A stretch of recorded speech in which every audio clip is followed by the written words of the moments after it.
जो बोओगे वही काटोगे। शिक्षाप्रद कहानी। सास की खांसी की वजह से बहू की नींद डिस्टर्ब हो रही थी। पति को तो कुछ कह नहीं सकती थी, इसलिए अपने बेटे को ही चुटकी काट ली। बेटा रोने लगा तो पति को कहने लगी, माँ जी की खांसी की वजह से मुन्ना बार बार उठ रहा है। पहले ही ठंड बहुत है, अगर ऐसा ही रहा तो मुन्ने की तबीयत खराब हो जाएगी। पति उठकर माँ के पास गया और माँ को ही डांटने लगा, लेकिन माँ की खांसी कहाँ रुकने वाली थी, उसे तो टीबी था। तो बेटे ने गुस्से में आकर माँ का बिस्तर घर से बाहर सहन में लगा दिया। कमजोर बूढ़ी माँ घसीट घसीट कर सहन में पड़ी टूटी फूटी चारपाई तक पहुँच गई और बेटे ने एक फटा पुराना कंबल लाकर उड़ा दिया। उस दिन ठंड बहुत थी, माँ कांपती रही, लेकिन खांसी थी कि रुकने का नाम ही नहीं ले रही थी। बहू मैडम की नींद फिर से डिस्टर्ब हो गई, तो फिर से अपने बच्चे को चिमटी काट ली। पति फिर से जाग उठा तो पति से शिकायत करने लगी। पति बाहर गया और माँ का बिस्तर सहन से उठाकर पीछे वाले गार्डन में लगा दिया, जहाँ ठंड और ज्यादा बढ़ गई और बेटा अपनी माँ को एक आंख देखे बिना ही वहाँ से लौटने लगा तो पत्थर से टकराकर गिर गया। बेटे को गिरता देख माँ चिंतित होते हुए कहने लगी, बेटा तुझे चोट तो नहीं लगी? लेकिन बेटे ने माँ को कोई जवाब नहीं दिया और वहाँ से निकल आया।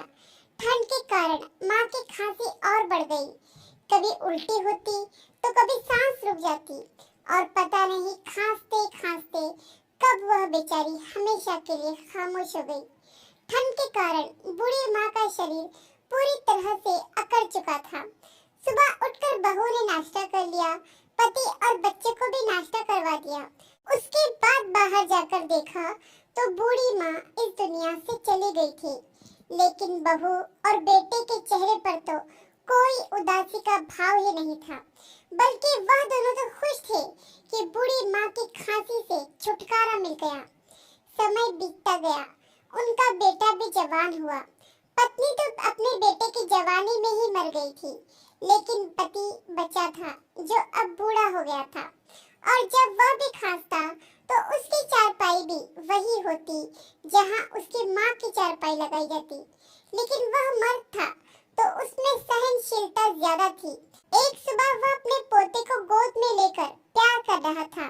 रात को बच्चा बीमार हो गया तो बहू ने सारा इल्जाम ससुर पर लगा दिया और कहा कि ससुर ने हमसे बदला लेने के लिए हमारे बच्चे को अपने पास बाहर ठंड में सुला लिया। मैंने मांगा तो मुझे गालियां देने लगा और कहा कि तुम मेरे पोते को मुझसे दूर कर रही हो, और अब देखो हमारा बच्चा बीमार हो गया। और मगरमच्छ के आंसू बहाना शुरू कर दिए।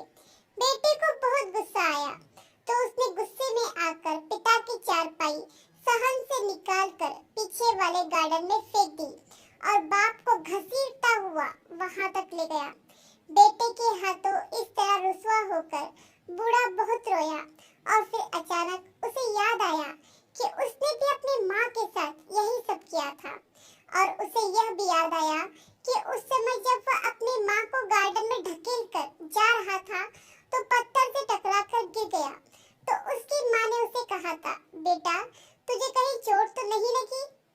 वह बूढ़ा रात भर अपनी गलतियों पर बहुत रोता रहा और अपनी माँ को याद करके पछताता रहा, और सुबह उठकर वह हमेशा के लिए वृद्ध आश्रम चला गया और सोचने लगा कि मैं भी अपनी माँ की तरह ठंड में ठिठुर ठिठुर कर मर गया तो मेरे बेटे के साथ भी वही न हो जो मेरे साथ होने वाला था। मैं अपने परिवार से दूर रहूंगा, अपने बेटे के प्यार से वंचित रहूंगा, क्योंकि मैंने भी अपनी माँ को अपने प्रेम आदर और सम्मान से वंचित रखा था और मैं इसी लायक हूँ। यही मेरी सजा होगी और यही मेरे कर्मों का फल। आशा करती हूँ कि कहानी आपको पसंद आई होगी। इस कहानी पर आपकी क्या राय है हमें कमेंट करके जरूर बताइए। कहानी पसंद आई हो तो लाइक और शेयर करना बिल्कुल भी ना भूलिए। चैनल पर नए हो तो चैनल को सब्सक्राइब जरूर कीजिए। कहानी सुनने के लिए आपका बहुत बहुत धन्यवाद।